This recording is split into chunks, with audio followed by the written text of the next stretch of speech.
बदन सिंह बद्दू, जो पुलिस की अभिरक्षा से फरार हो गए थे। उनके खिलाफ हमने एक जनहित याचिका इलाहाबाद उच्च न्यायालय में दायर की। बदन सिंह बद्दू, जो कि लॉरेंस विश्नोई का बहुत बड़ा साथी है, उनके साथ जुड़ा हुआ है और उनके गैंग का बहुत बड़ा सदस्य है, उनकी संपत्ति को कुर्क किया गया और उनके मकान की, उनकी ध्वस्तीकरण की कार्रवाई की गई। हम लोगों ने पुलिस से गुहार लगाई कि हमें सुरक्षा उपलब्ध कराई जाए। मेरे ऊपर एक जानलेवा हमला हुआ। हाल फिलहाल में जो घटना घटी है, मेरे बड़े भाई थे सुखदेव सिंह गोगामणि, उनके साथ हमने बहुत लंबा संघर्ष किया है। ऐसे एक आम व्यक्ति की जो समाज के हित के लिए लड़ाई लड़ता है, उसकी भी अगर हत्या कर दी जाएगी इन गैंगस्टर्स के द्वारा, तो और कौन सेफ रह सकता है।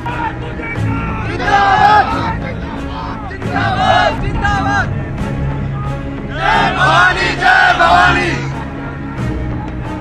जय भवानी, जय भवानी। एक्टिव रोल में इनकी रेकी कर रहे थे और लंबे समय से इनको मारने की कोशिश कर रहे थे। इस बात की कंप्लेन उन्होंने लोकल प्रशासन से भी की, पुलिस से भी की, लेकिन उस तरीके से जो सुरक्षा उनको मिलनी चाहिए थी वो उनको नहीं मिल पाई और अंततः जो ये पूरी की पूरी इंसिडेंट हुई फायरिंग की, उसमें इनकी मौत हो गई। ऐसा ही एक वाकया दिल्ली के अंदर भी नजर आ रहा है। दिल्ली में दरअसल ठाकुर अभिषेक सोम हैं, जो कि करनी सेना से जुड़े हुए हैं, करनी सेना के जो यूथ प्रेसिडेंट हैं ये, और लगातार ये कई मुद्दों को लेकर करनी सेना से अपनी बात जो है वो रखते आ रहे हैं।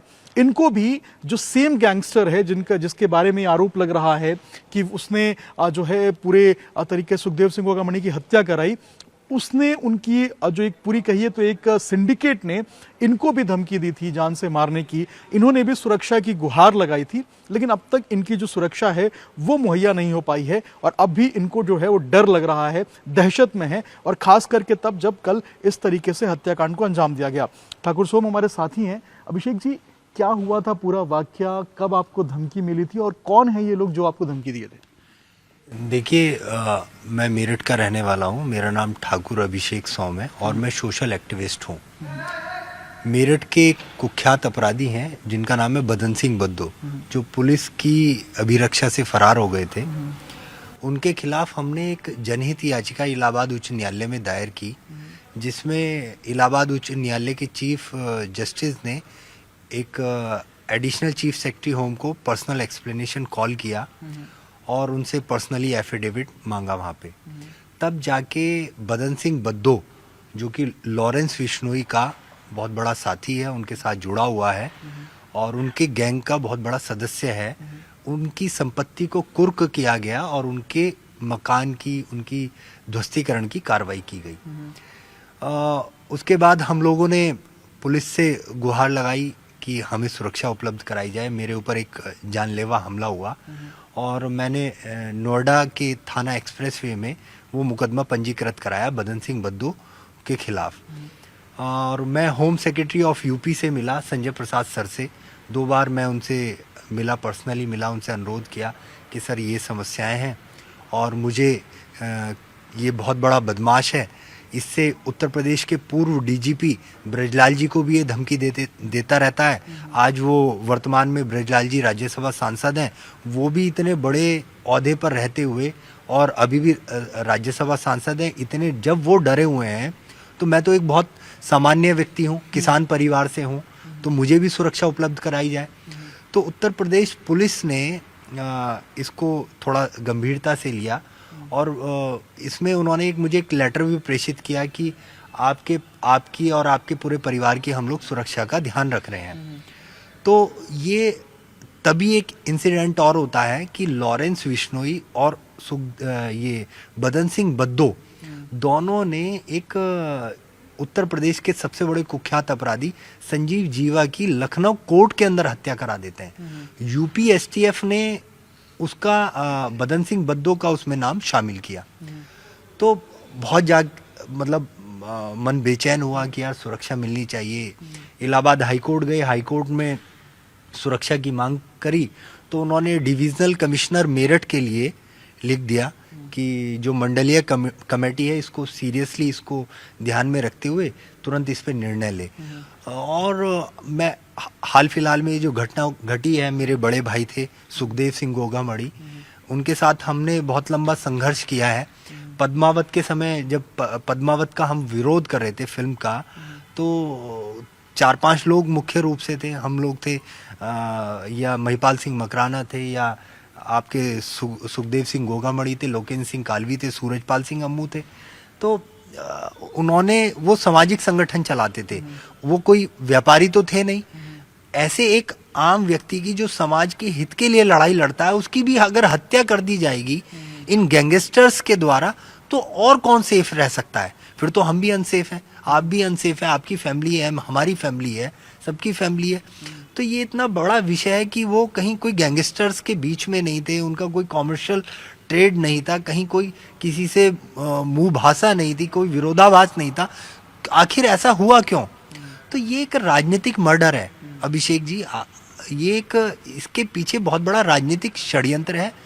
राजनीति से प्रेरित होकर सुखदेव सिंह गोगामड़ी की जो हमारे बड़े भाई थे, उनकी निर्मम हत्या कराई गई है।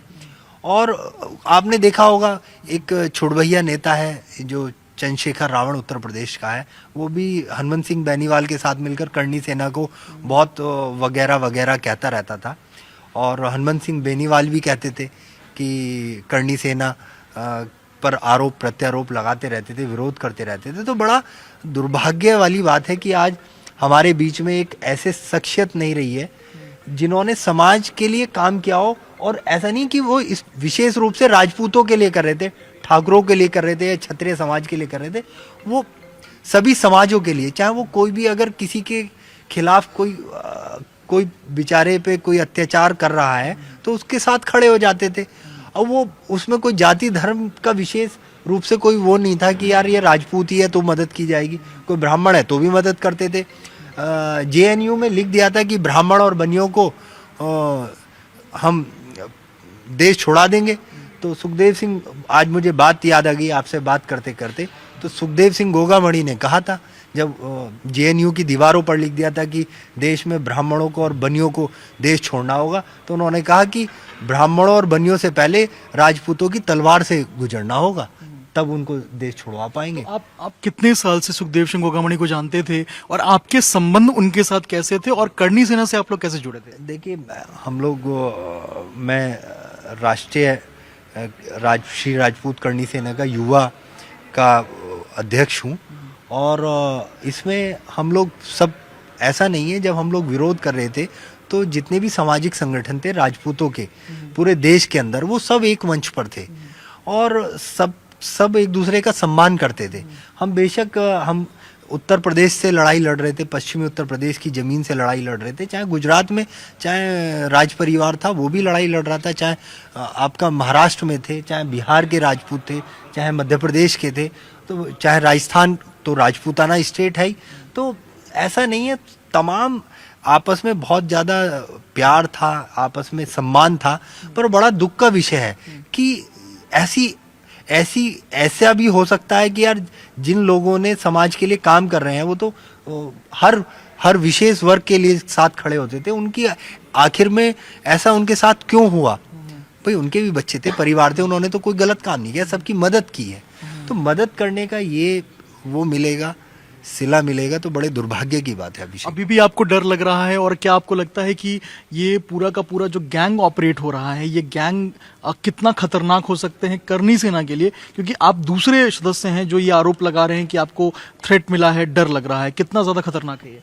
देखिए, मैं कोई आपसे जो भी बात कह रहा हूँ वो तथ्यात्मक कह रहा हूँ, उसके सारे मेरे पे डॉक्यूमेंट्स हैं, एविडेंस है, पूरी ब्रीफिंग है, हिस्ट्री है।